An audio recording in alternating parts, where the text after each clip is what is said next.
ছিল আমি দেখলাম আমার রুমে কয়েকজন ডাক্তার ছিলেন, তারপর আমার হাজবেন্ডের কিছু কোর্সমেট ভাই ভাবিরা ছিলেন। আমি শুধু সেন্সাসের পর একটা কথাই সবাইকে বলেছি, এটা আমার হাজবেন্ড না, আমার হাজবেন্ড না, আমার হাজবেন্ডের ডেড বডি এটা না, আমার হাজবেন্ড কোথায় আছে প্লিজ তোমরা বের করে দাও, এটা আমার হাজবেন্ড না। কারণ আমার হাজবেন্ডকে আমি চিনতে পারবো, এটা কোনোভাবে আমার হাজবেন্ড না। পরিবেশটা এমন ছিল, সবাই কান্না করছেন, ওই অবস্থার মধ্যে সবাই বলছেন ভাবি আইডেন্টিফাই হবে, ভাবে আইডেন্টিফাই হবে, আপনি শান্ত হন ভাবি, আপনার এখন শান্ত হওয়াটা বেশি জরুরি। 1 তারিখে সম্ভবত এটা দাফন হওয়ার কথা ছিল, মানে জানাজা হওয়ার কথা ছিল ওদেরকে নিয়ে আমাদের জাতীয় প্যারেড স্কোয়াডটা আছে সেখানে নিয়ে এসে ওদের জানাজা হওয়ার কথা। তো আমাকে তো আমি সিএমএইচ আমার কন্ডিশন খুব ক্রিটিক্যাল হয়ে যায়, তো আমাকে ডাক্তাররা কোনোভাবে ওখান থেকে ছাড়বেন না। ডাক্তার আমাকে বলেছে আপনি যদি এখন এখান থেকে আপনাকে আমরা ডিসচার্জ করি আপনার life will be at risk. তো আমি বলেছি আই ডোন্ট কেয়ার, আমার আমার মানে আমার লাইফ নিয়ে আমার এখন আর কোনো চিন্তা নাই, বাট আমার হাজবেন্ডকে আমার শেষবারের জন্য দেখতে হবে, কারণ আমি জানি জানাজা হলে কবরস্থানে নিয়ে দাফন হয়ে যাবে, আমি আমার হাজবেন্ডকে দেখতে পারবো না। আর আমি আমার হাজবেন্ডকে শেষ দেখা মানে ওকে আমি আইডেন্টিফাই না করা পর্যন্ত তো আমি মেন্টালি তো শান্তি পাবো না, আমাকে তো জানতে হবে আমার হাজবেন্ড মারা গেছে কিনা। এখন আমি তো বুঝতে পারছি না এই লোকটা আমার হাজবেন্ড কিনা, যার বডিটা আমি দেখেছি, যার চেহারা আমি দেখেছি। তা আমি বলছি আমি যাবই, বলছে ভাবি এটা তাহলে আপনাকে সাইন করে যেতে হবে যে আপনি যদি আপনার কোনো কিছু হয়ে যায় তাহলে এটার দায়িত্ব সিএমএইচ এর না। আমি ওকে ফাইন। সেদিন এই ফর্মালিটিজ এর মধ্যে থাকতে থাকতে আবার খবর আসলো 1 তারিখে হবে না, এটা 2 তারিখে গেছে, পরের দিন হবে। 2 তারিখে আমাদেরকে আবার তখন এই একই কাহিনী, আমাকে ডাক্তার রিকোয়েস্ট করছে আমি যেন না যাই, আমি বলছেন আমি সাইন করে যাব।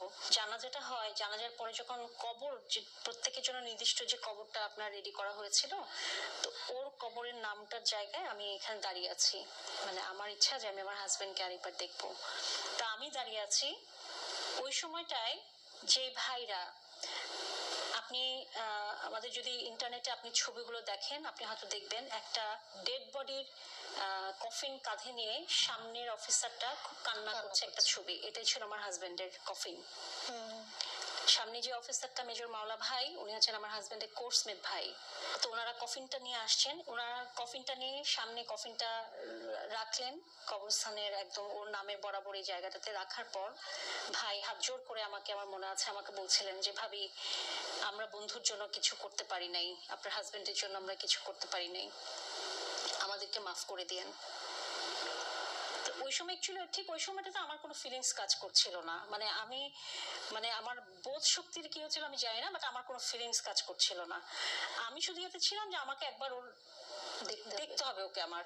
তো কবরস্থানে নামানো হলো ডেড বডি গুলা, 2 জন নামলেন কবরে, একজন পায়ের সাইডে একজন মাথার সাইডে। উপরে যে একজন ভাই ছিলেন উনি বলছেন যে ভাবিকে শেষবারের মতো একবার একটু আমরা দেখতে দেই। তখন পিছনে থাকা অফিসার যিনি উনি বলছেন না ভাবির এই কন্ডিশনে যদি ওনাকে আমরা আবার দেখতে দিই, সিএমএইচ যেহেতু আমি একবার সেন্সলেস হয়ে গিয়েছিলাম, বলছে ভাবির অবস্থা আবার খারাপ হয়ে যাবে, ভাবির অবস্থা এমনিতেই ক্রিটিক্যাল, ভাবিকে না দেখতে দেওয়াটাই ভালো।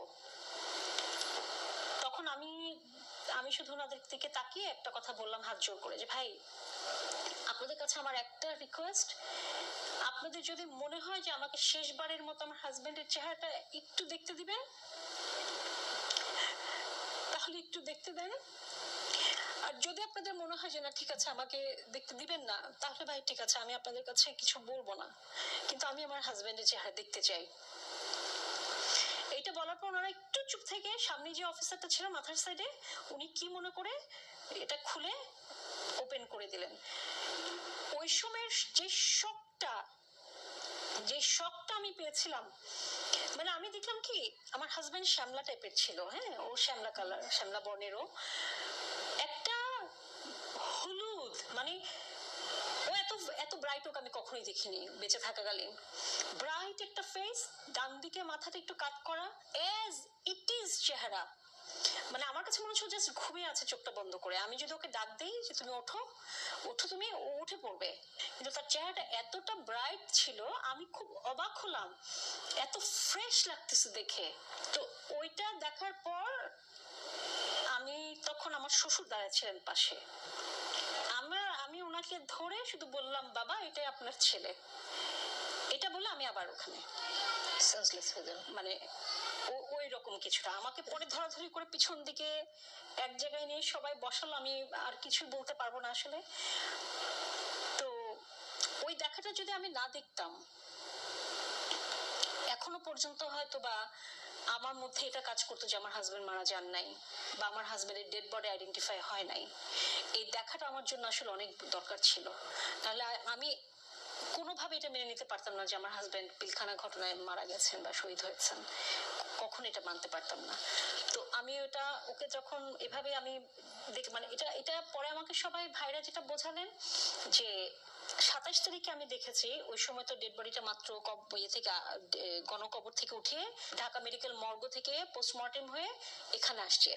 27 তারিখের পর 28-1 এই 2টা দিন যে আপনার ফ্রিজারে ছিল, ফ্রিজারে থাকাতে বডিটা আস্তে আস্তে চেপে গেছে, মানে আস্তে আস্তে আবার আগের পজিশনে আসছে, যার কারণে এই যে মানে সব ইয়েগুলো চোখ নাক কান এগুলো সবগুলো বোঝা যাচ্ছে তখন। তো আমার শাশুড়ি আমাকে পরে বলেছিলেন, মামি বলেছিলাম না যে আমার ছেলেকে আমি 32টা বছর ধরে মানুষ করেছি, ওর প্রত্যেকটা অঙ্গ প্রত্যঙ্গ আমি চিনি।